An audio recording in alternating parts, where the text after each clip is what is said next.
세월을 아끼라. 때가 악하니라. 그러므로 어리석은 자가 되지 말고 오직 주의 뜻이 무엇인가 이해하라. 술 취하지 말라. 이는 방탕한 것이니 오직 성령으로 충만함을 받으라. 시와 찬송과 신령한 노래들로 서로 화답하며 너희의 마음으로 주께 노래하며 찬송하며 범사에 우리 주 예수 그리스도의 이름으로 항상 아버지 하나님께 감사하며 그리스도를 경외함으로 피차 복종하라. 아멘. 하나님이 하시는 모든 일에는 때와 기한이 있습니다. 때를 잘 알고 그 때에 맞는 시간표에 맞는 삶을 살아갈 수가 있어야 됩니다. 조금 안 좋은 표현으로 철없는 놈이라 이런 표현을 종종 쓰긴 합니다. 철없다라는 말은 때를 모르고 살아간다는 겁니다. 한여름에 겨울옷 입고 살아가고 또 한겨울에 또 여름옷 입고 살아가고 밖에 돌아다니고 철을 몰라요. 지금이 봄인지 가을인지 여름인지 겨울인지 시간표를 모르고 아무 때나 가서 막 행동하는 그런 사람을 철없는 사람이라 그러는데, 우리가 하나님 앞에서도 이 하나님의 시간표가 지금 어떻게 흘러가고 있는지 이러한 부분들을 잘 알아야 됩니다. 내가 지금 평생에 받을 응답을 놓고 내가 지금 어느 시간표 속에 있는가, 내가 응답을 지금 막 받아 누리고 있는 그런 시간표 속에 있는가, 아니면 진짜 큰 응답을 놓고 내가 지금 준비해야 되는, 나이가 50, 60이어도 큰 응답 앞에서 준비해야 될 그런 시간표가 있는 사람도 있습니다. 또 어떤 사람은 나이가 젊지만은 그 응답을 막 받아 누리는 그런 시간표 속에 있는 사람도 있습니다. 준비는 하나도 안 해놓고 막 받아 누리려고만 하면은 그 사람 평생 고생합니다. 왜 하나님 나에게는 응답 안 줍니까? 뭘 안 해놓고요? 응답 받을 준비를 하나도 안 해놓고.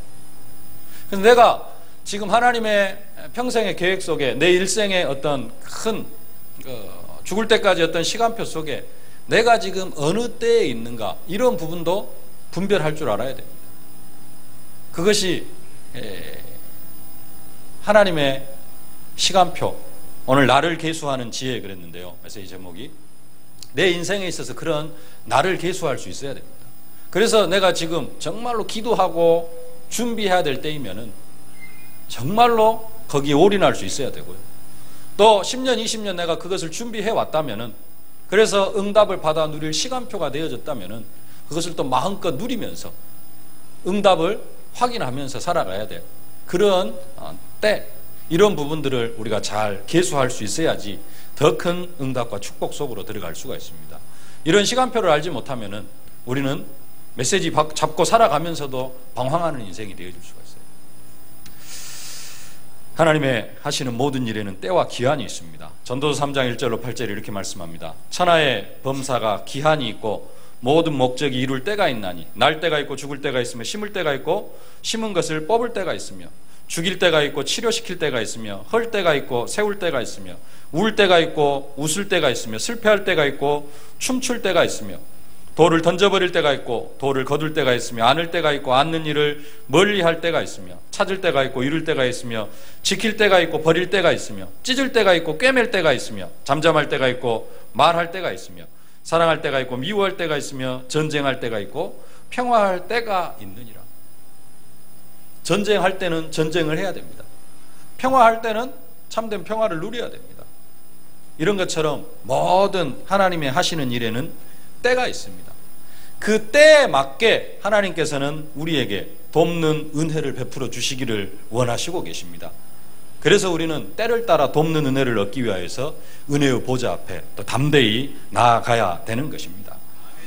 하나님이 하시고자 하시는 일을 아무 계획도 없이 그냥 아무 때나 아무렇게나 진행시키시는 그런 하나님이 아니십니다. 여러분 개인, 우리 인생, 나 한 사람을 구원하시는 일에 있어서도 어쩌다 보니까 내가 어떻게 어쩌고 이렇게 살다 보니까 이 교회에 앉아있고 구원받은 하나님의 자녀가 되어졌구나, 이게 아닙니다. 성경은 어떻게 말씀하고 있느냐, 창세 전부터, 이 세상을 하나님께서 지으시기 전부터 우리를 구원하시려고 계획하시고 예정하셨다라고 그렇게 말씀합니다. 에베소 1장 3절로 5절에 찬송하리로다 하나님 곧 우리 주 예수 그리스도의 아버지께서 그리스도 안에서 하늘에 속한 모든 신령한 복으로 우리에게 복 주시되 곧 창세 전에 그리스도 안에서 우리를 택하사. 하나님이 나를 구원하시기 위하여서 창세 전에 나를 택했습니다. 어느 날 그냥 힘들어 죽겠는데 누가 와가지고 복음을 전하니까 어쩔 수 없이 내가 이 자리에 끌려온 게 아니라 창세 전부터 하나님은 우리를 택하셨습니다. 우리로 사랑 안에서 그 앞에 거룩하고 흠이 없게 하시려고 그 기쁘신 뜻대로 우리를 예정하사 택하시고 언제 우리를 구원할 것인가 그런 부분들까지 가장 정확하게 예정을 해 놓으셨습니다. 딴 때 우리에게 복음을 전하면은 우리가 복음 안 받을 줄 뻔히 알고 가장 정확한 시간표에 복음 받을 수밖에 없는 그런 시간표를 예정해 놓으셨다가 우리를 그 시간표에 맞게 예수 그리스도로 말미암아 자기 아들들이 되게 하셨으니 나 한 사람 구원하는 데 있어서도 하나님은 창세 전부터 6,000년 7,000년 전부터 하나님께서는 우리를 계획해 놓으셨다라는 겁니다. 모든 일에는 하나님의 시간표가 있습니다. 하나님은 아브라함을 75세에 부르시면서 100세에 아들 주실 것을 미리 계획하고 부르셨습니다. 그리고 정확한 시간표에 아브라함에게 아들 이삭을 선물로 주셨습니다. 그것이 아브라함을 향한 시간표입니다. 그럼 아브라함은 뭐 하면 됩니까? 믿음 가지고 하나님께서 나에게 내가 너로 큰 민족을 이루겠다 약속하셨으니까 믿음 가지고 기다리면 됩니다. 5년이 됐든 10년이 됐든 25년이 됐든 정말로 믿음 안에서 기다리기만 하면 됩니다. 왜냐? 하나님의 시간표가 있기 때문에. 그러니까 아브라함은 그걸 기다리를 못하는 거죠. 하나님의 때를 못 찾는 겁니다. 아예 믿지도 않았고 나중에 믿어가지고 자식을 응답받는데요. 요셉은 17살 때 하나님께서 꿈을 주셨습니다. 해와 달과 11별이 자라는 꿈을 주셨어요. 해와 달과 11별이 자라는 꿈을 주셨는데 그게 뭐 며칠 있다가 바로 성취되어질 꿈이냐? 그게 아닙니다. 시간표가 있어요. 하나님의 때가 있습니다. 30살이 되어져야지만 애굽의 총리가 되어줄 수 있어요. 요셉은 뭐 하면 됩니까? 13년 동안 임마누엘 누리면서 그 약속 붙잡고 기다리면 되는 거예요. 기다릴 때가 있고 아버지의 약속하신 것을 기다리라. 너희가 몇 날이 못 되어 성령으로 세례를 받으리라. 기다릴 때가 있고요. 또 응답을 확인할 때가 있습니다. 요셉이 아버지 야곱을 애굽으로 부를 때 야곱이 애굽으로 내려가기를 두려워합니다. 하나님께서 약속으로 주신 땅, 이 가나안 땅을 떠나는 것이 왠지 마음에 걸립니다. 그래서 두려워합니다. 그런 야곱에게 하나님은 애굽으로 내려갈 것을 두려워하지 말라고 그렇게 말씀하십니다. 야곱에게만 그렇게 말씀하시는 것이 아니라 이미 하나님께서 아브라함에게 말씀해 놓으셨습니다. 너희들이 이방에서 400년 동안 객이 되어서 그들을 섬기겠고 내가 그들을 치면 너희들이 큰 재물을 이끌고 나올 것이라. 그 하나님이 요셉이 애굽으로 들어간 지 정확히 400년 만에 모세를 통하여서 이스라엘 백성들을 출애굽시키십니다. 하나님은 한 가지 일을 계획함에 있어서 우리 인생을 계획함에 있어서는 창세전부터 그것을 또 이스라엘 백성들을 향하여서는 500년 전에 누구에게요? 아브라함에게 미리 말씀하시고 야곱에게도 미리 말씀하시고 이미 다 말씀해 주시고 하나님의 정확한 시간표가 되어지니까 하나님이 때를 따라서 400년 만에 이스라엘 백성들을 구원시키는 것을 볼 수가 있습니다.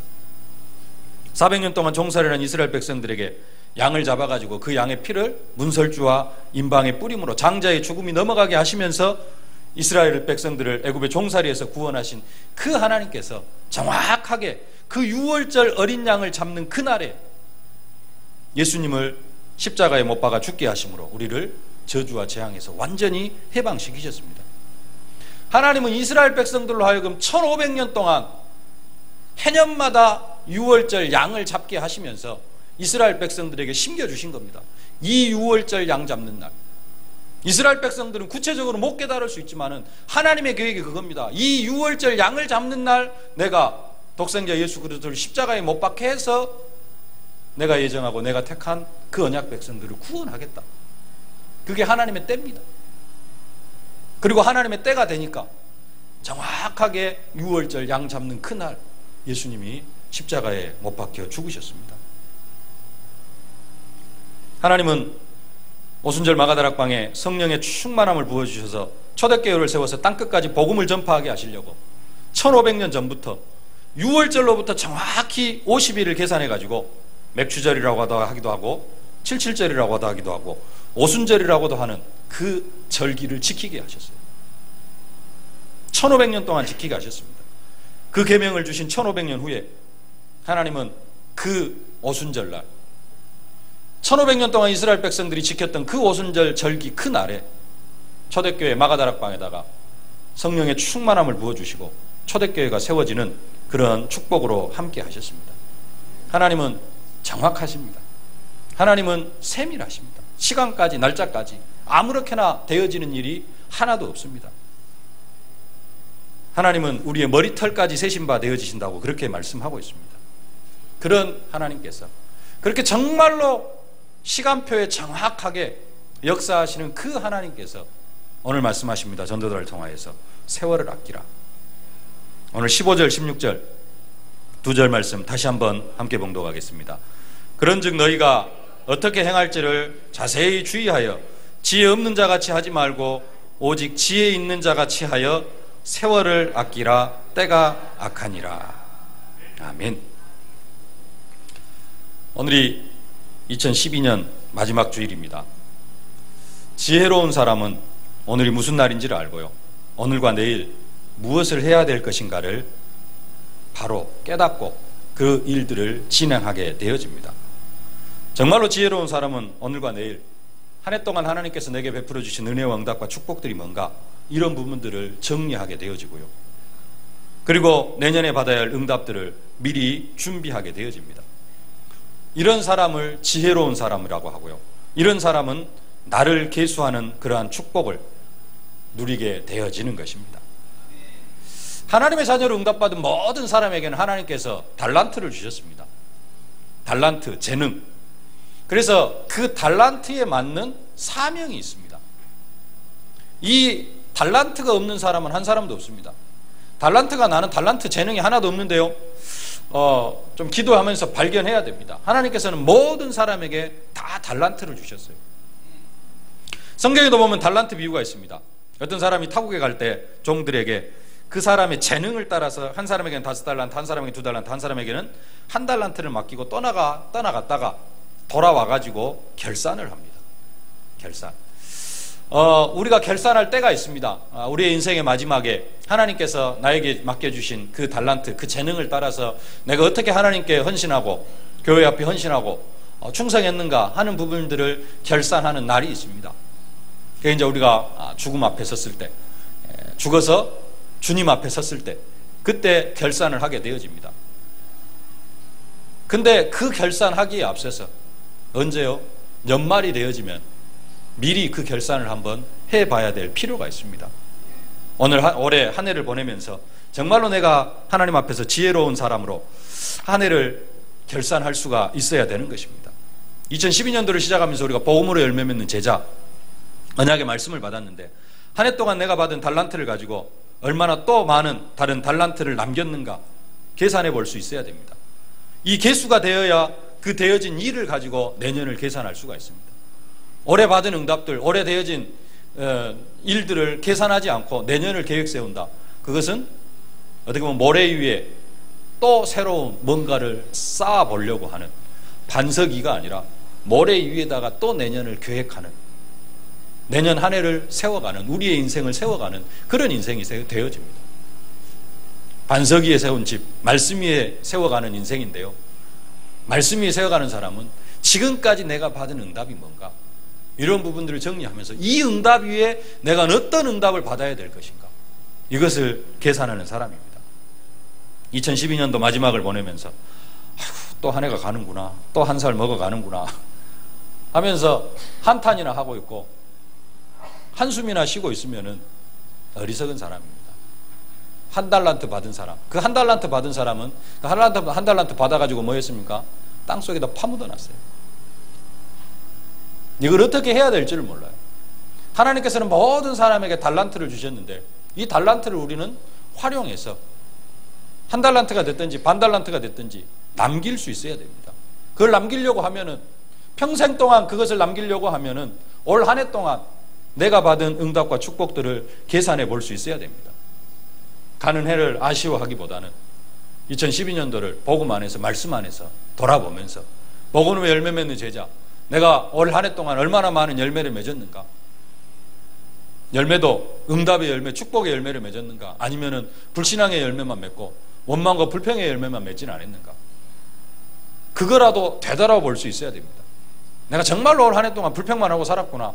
그러면은 거기 위에 내년을 계획할 수 있는 겁니다.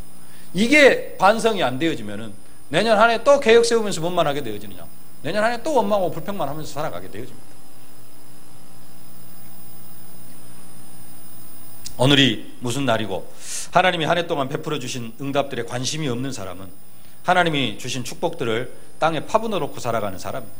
그런 사람에게는 악하고 게으른 종이라는 책망이 가해질 것입니다. 어떤 사람은 나를 계수하고 2012년도에 받은 응답들을 계산해 볼 때 5달란트 받은 사람이 5달란트를 남긴 것처럼 어떤 일에 있어서 계획한 것을 그대로 응답받은 사람이 있고요, 또 계획한 것 뒤에 갑절의 응답을 받은 사람. 혹시 2012년도를 시작하면서 하나님께서 말씀 따라가는 사람 100배의 축복을 주신다 그랬는데요, 올해 혹시 100배의 축복 받으신 분 계십니까? 네. 그런 부분도 한번 점검해 보고요. 또 어떤 사람은 5달란트 받은 사람이 5달란트를 받았는데 5달란트를 남겨야 되는데 5달란트까지는 못 남기고 1달란트 정도밖에 못 남긴 그런 사람도 있고요. 또 어떤 사람은 있는 것도 조금 까먹은 그런 사람도 있을 겁니다. 2011년도보다 어떤 응답, 2011년도에 받았던 응답보다 더 적게 이렇게 받은, 응답을 받은 그런 사람도 있고요. 아니면은 기본적인 어떤 그 경제가 더 받은 게 아니라 이것까지 잃어버린 그런 사람도 있을 수 있습니다. 그런 사람이라 할지라도 계수할 수 있어야 됩니다. 나를 계수하고 내가 받은 응답을 계수하고, 그래야지 2013년도가 복음 안에서, 말씀 안에서 더 든든하게 세워져 갈 수 있는 그러한 한 해가 되어질 것입니다. 그렇게 되어질 때 결국은 우리의 인생이 5달란트 받은 사람이 5달란트를 남긴 종처럼 착하고 충성된 종이라고 칭찬을 받으면서 주인의 즐거움에 참여하는 그런 사람들이 되어질 줄로 믿습니다. 이런 사람이 어떤 사람이에요? 이런 사람이 진짜 세월을 아끼는 사람입니다. 이게 안 되어지면은 하루하루를 살아가는데, 하루를 열심히 살아가는 것 같지만은 결국은 허망한 인생을 살아갈 수밖에 없는 것입니다. 세월을 아끼라고 하면서 왜 세월을 아끼라고 하는가, 그 이유를 말하는데 때가 악하기 때문이라 그렇게 말씀합니다. 세월을 아끼라, 때가 악하니라. 사탄의 머리는 주님이 부활하심으로 인해서 완전히 박살났지만 그래도 아직 이 세상 임금은 마귀, 사단입니다. 아직도 사단이 공중 권세 잡은 자를 잡고, 공중의 권세를 잡고 이 세상을 다스리고 있습니다. 세상은 가면 갈수록 편해지는 것 같은데 시대는 가면 갈수록 악해져 가고 있습니다. 그 악한 시대의 모습이 뿔 달린 도깨비 모습으로 그렇게 나타나는 것이 아니라 한편으로는 우리에게 너무 평안함으로, 가면 갈수록 정말로 세상은 살기 편하고 세상은 살기 좋구나, 이러한 시대로 찾아오는데요. 근데 그 속에 사탄의 활동이 있고 사탄의 역사가 있습니다. 사탄의 활동이 뭘로 찾아오느냐? 즐거움으로 찾아옵니다. 평안함으로 찾아옵니다. 안락함으로 찾아옵니다. 그래가지고 하나님 떠나게 만듭니다. 토요일 쉬고요, 주일날 쉬고, 계속해서 쉬는 날 많아지니까 더 좋아지는 것 같은데 시골에는 별로 영향력이 없습니다만은 그렇게 좋아지다 보니까 놀러 가는 사람들도 많아지고 해외여행 가는 사람들도 많아지고, 그러면서 주일날 예배는 1년에 한 번씩, 1년에 2번씩 조금씩 빠지게 되어지는데요. 한 10년 지나고 나면은 한 1년에 절반은 또 못 나가고요. 그런 삶이 되어지게 되어 있습니다. 세월은 가면 갈수록, 세상은 가면 갈수록 편해지는 것 같은데 그런 문화를 통해서 우리로 하나님을 떠나게 만드는 겁니다. 컴퓨터 앞에 잠깐 앉아 있으면은, 그냥 컴퓨터에서 게임하고 있으면은 서너 시간 금방 가고요. 애들 스마트폰 가지고 게임하면은요, 제 아들도 스마트폰 달라고 난리를 치는데 점심시간에 2층 교육관 앞에 게임하는 아이들 교회에 수두룩합니다. 거기에 정신이 없어요. 불러도 대답도 없고. 그렇게 시간이 가면 1시간, 2시간 금방 가버립니다. 세월을 아끼라 때가 악하니라. 정말로 우리는 나를 계수하는 지혜로 세월을 아끼는 그러한 삶을 살아가야 됩니다. 한번 텔레비전 보니까요, 진짜 성공한 사람, 그 사람 불신자인데, 불신자 같더라고요. 말하는 게 자기는 새벽 4시 반에 일어난대요. 불신자인데도 새벽 4시 반에 일어난대요. 새벽 4시 반에는 뭔가 그 영계가 활동하는 것 같다라고 이야기를 하면서, 그래서 예수 믿는 사람들도 새벽 4시 반에 새벽기도 하고, 절간에 다니는 사람도 새벽 3시에 불공 드린다고 하면서, 진짜 성공할 사람들은, 예수를 안 믿어도 성공할 사람들은 4시 반에 일어난다고 그래요. 그래가지고 하루를 계획하고, 우리는 4시 반에 일어나가지고 교회 나오면서 5시부터 기도하는데요, 진짜로 세월을 아끼는 사람이 되어야 됩니다. 그러면 어떻게 하는 것이 세월을 아끼고 나를 계수하는 지혜로 세월을 아끼는 방법인가? 오늘 본문을 통해서 간단히 3가지로 언약을 붙잡기를 원합니다. 첫 번째로, 오직 주의 뜻이 무엇인가 이해하라, 그렇게 말씀합니다. 17절 함께 봉독하겠습니다. 그러므로 어리석은 자가 되지 말고 오직 주의 뜻이 무엇인가 이해하라. 아멘. 나를 계수하는 지혜로운 사람이 세월을 아끼는 사람인데요, 그 세월을 아끼는 방법이 뭐냐면은 주의 뜻을 분별하는 것입니다. 주님의 뜻이 무엇인가? 2012년도를 마무리하면서 우리는 반드시 2012년도에 하나님께서 나를 통하여서 이루시고자 원하시는 그 하나님의 계획, 주의 뜻을 발견할 수 있어야 됩니다. 그 하나님의 계획을 발견하지 못하면은 2012년도 하루에 3시간씩 자고 4시간씩 자고 열심히 살았다 할지라도 그 하나님의 계획이 무엇이었는지를 발견하면은 우리의 인생이 허망한 인생이 되어집니다. 한 해 동안 나를 향한 하나님의 계획이 무엇인지를 몰랐다. 그리고 1년 동안 열심히 살아왔다. 허망한 인생이에요. 허망한 인생. 에베소 4장 17절에 이렇게 말씀합니다. 그러므로 내가 이것을 말하여 주 안에서 증거하노니 이제부터는 이방인이 그 마음에 허망한 것으로 행함같이 너희는 행하지 말라. 이방인들은 하나님을 떠나 있기 때문에, 하나님의 계획과 하나님의 뜻을 떠나 있기 때문에 그들이 아무리 열심히 살고 아무리 성공을 해도 그들의 인생은 허망한 인생이 되어지는 겁니다. 우리도 구원을 받았지만 오늘 하루를 향한 하나님의 계획이 뭐고 2012년도를 향한 하나님의 계획이 무엇이었는가, 이것을 깨닫지 못하고 한 해 동안 살아왔다면 우리의 인생도 허망한 인생이 되어집니다. 2012년도에 붙잡긴 했습니다. 복음으로 열매 맺는 제자. 복음으로 열매 맺는 제자가 되기 위해서 우리가 정말로 기도하고, 근데 살아오다가 이걸 놓쳐버렸다. 허망한 인생이 되어야 됩니다. 그러면 구체적으로 주의 뜻이 무엇인가? 주님의 뜻은 오늘 본문에도 나와 있습니다. 18절, 술 취하지 말라. 이는 방탕한 것이니 오직 성령으로 충만함을 받으라. 성령 충만 받은 것이 주님의 뜻입니다. 성령 충만 받으면 사실 모든 것이 다 끝납니다. 성령 충만 받으면 모든 문제가 다 해결이 되어집니다. 진짜로 해결되어지느냐?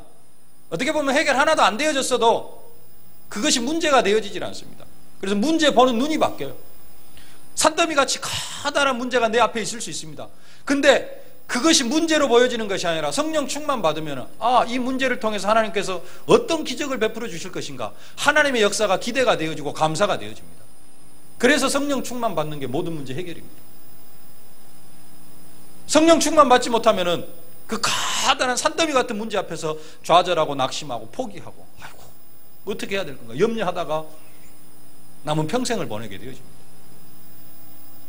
가장 큰 주님의 뜻이 뭐냐? 성령 충만 받는 겁니다.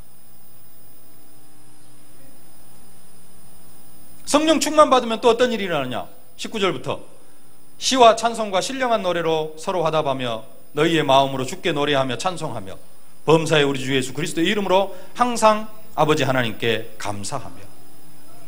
성령 충만 받으면 입술에서 찬송이 끊이지 않고요, 성령 충만 받으면 감사가 끊이지 않습니다. 그래서 성경은 말씀합니다. 항상 기뻐하라, 쉬지 말고 기도하라, 범사에 감사하라. 이는 그리스도 예수 안에서 너희를 향하신 하나님의 뜻이니라. 이게 커다란 하나님의 뜻입니다. 이게 주의 뜻입니다.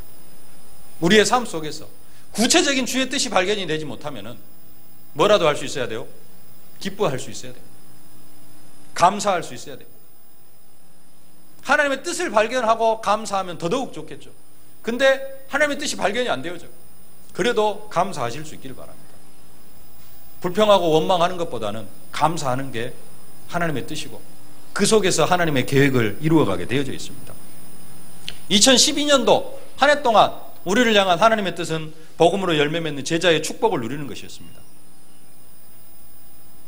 내가 얼마만큼 2012년도 복음으로 열매 맺는 제자의 축복을 누렸는가 한번 되돌아보는 그런 축복의 시간이 되어지실 수 있기를 바랍니다. 그것이 되돌아봐질 때 내일 저녁 11시 또 2013년도 응답받을 언약의 말씀을 받는데요. 그 속에서 하나님의 계획이 더 붙잡아지고 하나님의 뜻이 더 붙잡아지고 올 한 해를 반성하면서 그 말씀을 받을 때 2013년도에는 갑자기 올해보다도 막 그냥 100배는 안 되어질 수 있다 할지라도 올해보다는 더 나아지는, 더 성장하는 그러한 믿음과 우리의 삶이 되어질 줄로 믿습니다. 지난 한 주간 동안 우리를 향한 하나님의 계획은 더 확실하고 더 정확하고 더 세밀한 자세한 응답을 받고 확인하는 것, 그게 우리를 향한 주님의 뜻이었습니다. 2013년도 우리를 향한 주님의 뜻은 내일 밤 송구 영신예배 메시지를 통해서 우리에게 자세히 선포되어질 줄로 믿습니다. 그 메시지를 붙잡고 2013년도 하루하루를 살아간다면 우리는 주님의 뜻 안에 있는 그런 사람이 되어지고 허송세월하는 삶을 살아가는 것이 아니라 세월을 아끼는 사람이 되어져서 5달란트 맡은 종이 5달란트 남긴 것처럼 응답받는 증인들이 다 되어질 줄로 믿습니다. 더 포괄적인 하나님의 뜻은 우리가 땅끝까지 이르러 증인이 되어지는 것입니다. 모든 민족을 제자로 삼아 아버지와 아들과 성령의 이름으로 세례를 주고 주님께 받은 말씀들을 증거하고 증인으로 서서 그들에게 복음을 증거하는 것, 그것이 주님이 우리를 향한 하나님의 뜻입니다. 이 주님의 뜻 안에서 우리가 하루하루를 살아갈 때 그 사람이 세월을 아끼는 사람, 나를 계수하는 지혜를 가진 사람이 되어집니다. 초대교회는 이 주님의 뜻을 붙잡았지만은 땅끝까지라는 이 말을 사실적으로 붙잡지를 못했습니다. 땅끝까지라는 그 주님의 뜻의 의미가 무엇인지 제대로 깨닫지 못해가지고 핍박도 당하고 그 축복이 안디옥 교회로 넘어가 버렸습니다. 우리는 주님의 뜻이 무엇인가를 분별하는 그러한 중요한 응답을 받아 누려야 되겠습니다. 그래서 정말로 세월을 아끼는 그러한 인생이 되어져야 될 줄로 믿습니다. 두 번째로, 세월을 아끼는데 나를 계수하는 지혜로 세월을 아끼는 방법이 뭐냐? 오직 성령의 충만을 받는 것입니다. 성령 충만 받는 것이 주님의 뜻이기도 합니다만은 세월을 아끼는 최고의 방법이 뭐냐? 그게 바로 성령 충만을 받는 것입니다. 성령 충만은 창세기 3장에 내가 완전히 없어지고 나의 삶을 통해서 온전하신 하나님의 뜻과 계획이 성취되어지는 방법, 그게 바로 성령 충만입니다. 그래서 성령 충만은 완전하게 성령의 통치를 받는 것, 완전한 성령의 인도를 받는 것, 그게 성령 충만입니다. 내 생각, 내 육신적인 생각, 내 세상적인 생각, 내가 창세기 3장 속에 묶여서 살아왔을 때 그 어떤 체질, 습관들은 완전히 사라지고 없어지는 것, 그게 성령 충만입니다. 그것이 또 필요하면은 하나님께서 그것을 들어 사용하시기도 하십니다만은 그것이 완전히 사라지는 것, 그게 성령 충만입니다.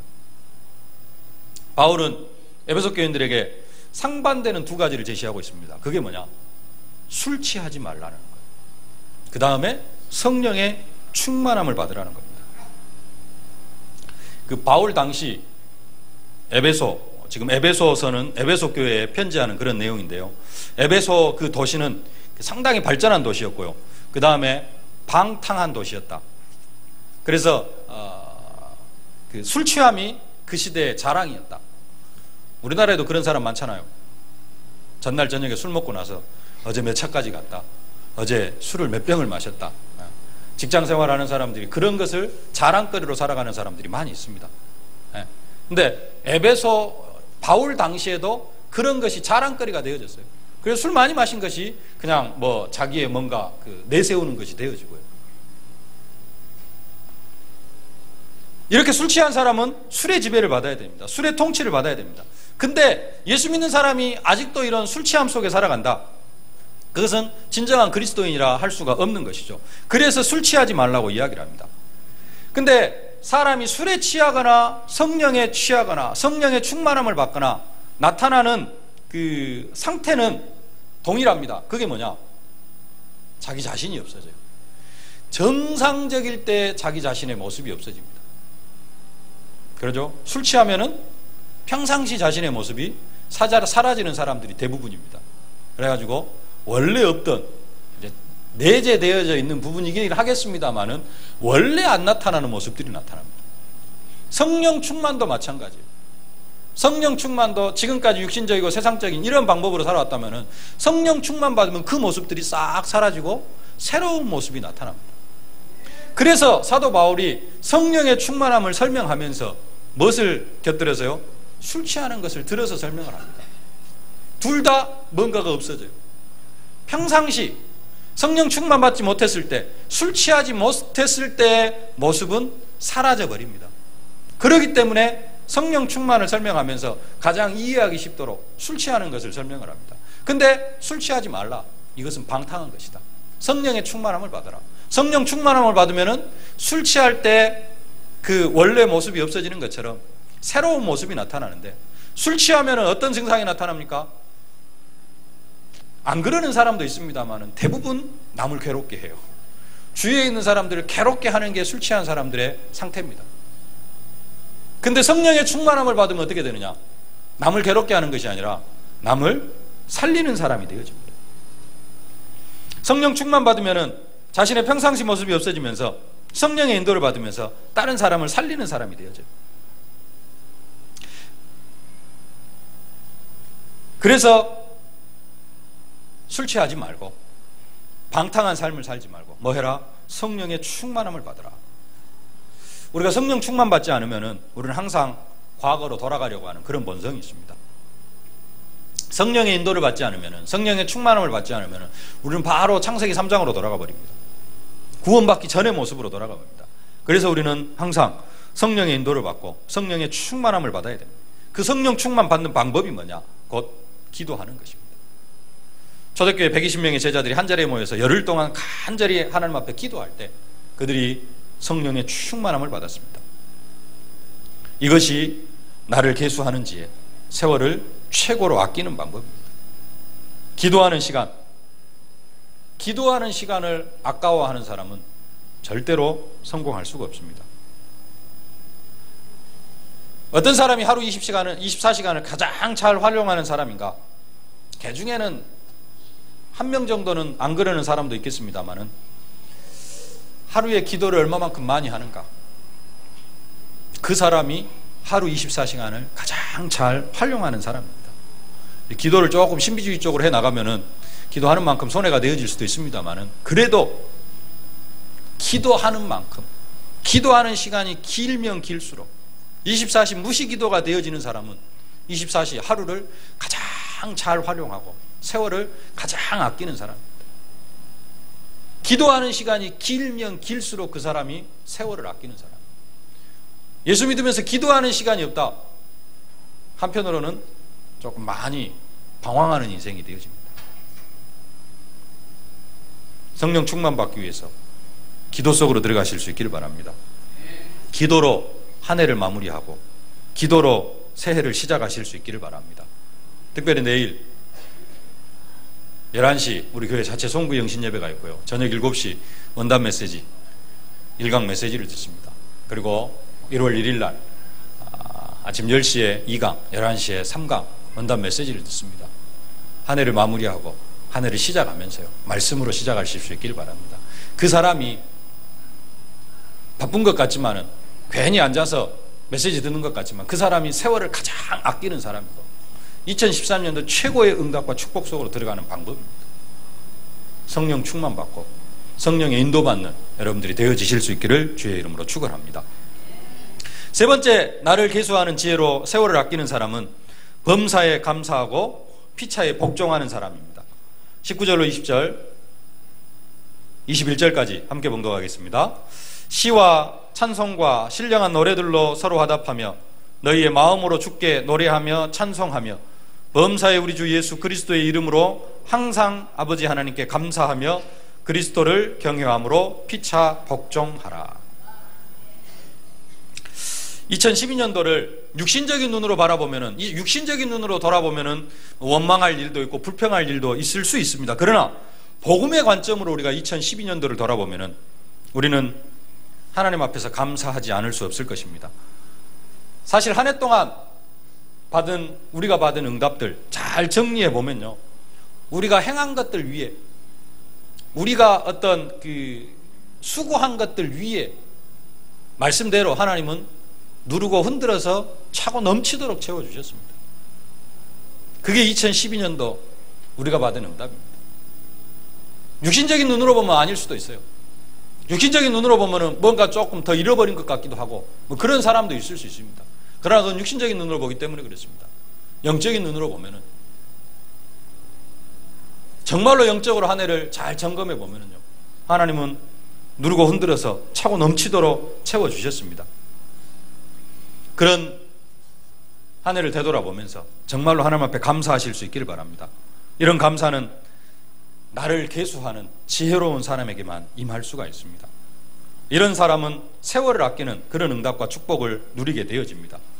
세상에서는 불평도 한번 해보고 그 다음에 큰 소리도 한번 쳐보고 그런 사람이 이긴다고 생각을 하면서 뭔가 그렇게 하는 사람도 있을 수 있습니다. 그러나 그것은 세상에서 통하는 방법입니다. 하나님 앞에서는 그게 통하지 않습니다. 하나님 앞에 원망하고 불평해가지고 통하는 게 있습니까? 절대 없습니다. 하나님 앞에서 불평하고 불신앙해서 돌아오는 축복은 사실 하나도 없습니다. 하나님 앞에서 불신앙하고 불평해서 우리에게 돌아오는 것은 고난과 시련, 역경 이런 것들밖에 없습니다. 감사하실 수 있기를 바랍니다. 2012년도 마지막 주일에 하나님 앞에 절대적으로 감사하는 여러분들이 되어지실 수 있기를 바랍니다. 그래서 여러분의 입술에서 찬송이 끊이지 않기를 주의 이름으로 축원합니다. 누추함과 어리석은 말이나 희롱의 말이 마땅치 아니하니 돌이켜 감사하는 말을 하라. 범사에 감사하라. 이는 그리스도 예수 안에서 너희를 향하신 하나님의 뜻이니라. 아무것도 염려하지 말고 오직 모든 일에 기도와 간구로 너희 구할 것을 감사함으로 하나님께 아뢰라. 그리하면 모든 지각에 뛰어난 하나님의 평강이 그리스도 예수 안에서 너희 마음과 생각을 지키시리라. 감사가 되어지면은 그때 오는 응답이 있는데요, 그게 뭐냐? 피차에 복종하게 되어져 있습니다. 초대교회는 서로 존경하며 복종하는 그런 교회였습니다. 바울은 서로 존경하고 복종해야 될 이유를 그리스도를 경외하기 때문이라 그렇게 말씀합니다. 그래서 그리스도를 경외함으로 피차 복종하라. 교회 안에서 사람에 대한 판단과 기준이 개인적인 어떤 사회적 신분, 재물, 명예가 되는 것이 아니라 오직 그리스도가 되어지면 뭐 할 수밖에 없어요? 서로 경외할 수밖에 없고, 그리스도가 기준이 되어지기 때문에 서로 복종할 수밖에 없고 피차에 복종할 수밖에 없는 것입니다. 초대교회가 서로 존경하고 복종하는 교회가 되어줄 수 있던 것은 오직 그리스도를 통하여서 모든 사람이 가지고 있는 그 인간의 존엄성, 예수 생명이 들어있기 때문에, 그렇기 때문에 서로서로를 존경해 주고요, 그 존경이 오고 가니까 또 피차에 복종할 수밖에 없는 그런 응답과 축복을 누리게 되어진 것입니다. 정말로 범사에 감사하고 감사하면서 찬송이 입술에서 끊이지 않고 피차에 복종하는 여러분들이 되어지실 수 있기를 주의 이름으로 축원합니다. 말씀을 맺겠습니다. 2012년도를 마무리하는 중요한 시간표에 하나님은 우리에게 때가 가기 때문에 세월을 아끼라 그렇게 말씀하십니다. 우리가 2012년도를 되돌아보면서 나를 계수하면서 세월을 아끼는 그러한 지혜로운 사람이 되는 응답과 축복을 받아 누려야 되겠습니다. 이를 위하여서 정말로 주의 뜻이 무엇인가? 2013년도를 향한 주님의 뜻은 무엇인가? 이번 주간에 성구 영신 예배를 통하여서 원단 메시지를 통하여서 사실적으로 붙잡으실 수 있기를 바라고요. 또 2013년도 정말로 성령 충만함을 24시간 1년 365일 받아 누리실 수 있기를 주의 이름으로 축원합니다. 그렇게 되어질 때 감사가 넘쳐나고 피차에 복종할 만큼 감사가 넘침으로 2013년도가 2012년보다 배가의 축복, 10배, 100배의 응답을 받는 그러한 한 해가 되어지실 수 있기를 주의 이름으로 축원합니다. 살아계신 아버지 하나님, 은혜를 진심으로 감사를 드립니다. 세상 공중 권세 잡은 자가 사탄이기에 아버지 하나님, 세월을 아끼라, 때가 악하니라 주님 이렇게 말씀하고 계시는데, 하나님, 나를 계수하는 지혜, 축복을 계수하는 지혜로 세월을 아끼고 아버지 하나님 승리하는 자들이 되어줄 수 있도록 축복하여 주옵소서. 무엇보다도 오늘 하루를 향한 주의 뜻을 분별하고 2012년도를 향한 주님의 뜻, 2013년도를 향한 주님의 뜻, 나의 평생을 향한 주님의 뜻이 무엇인가를 분별하는 저희들이 되어줄 수 있도록 은혜로 함께하여 주시옵소서. 또 이를 위하여서 기도로 시간 성령의 충만함을 받아 누리는 저들 되게 하여 주시옵시고, 정말로 이것이 되어질 때 우리 감사할 수밖에 없고 정말로 서로 존경하면서 피차에 복종할 수밖에 없는 그런 응답과 축복 속에서 2012년도를 마무리하게 하여 주옵시고 2013년도를 새롭게 시작하는 응답과 축복으로 함께하여 주옵소서. 하나님께서 최고의 영광을 거두어 주옵소서. 예수님의 이름으로 기도하옵나이다. 아멘.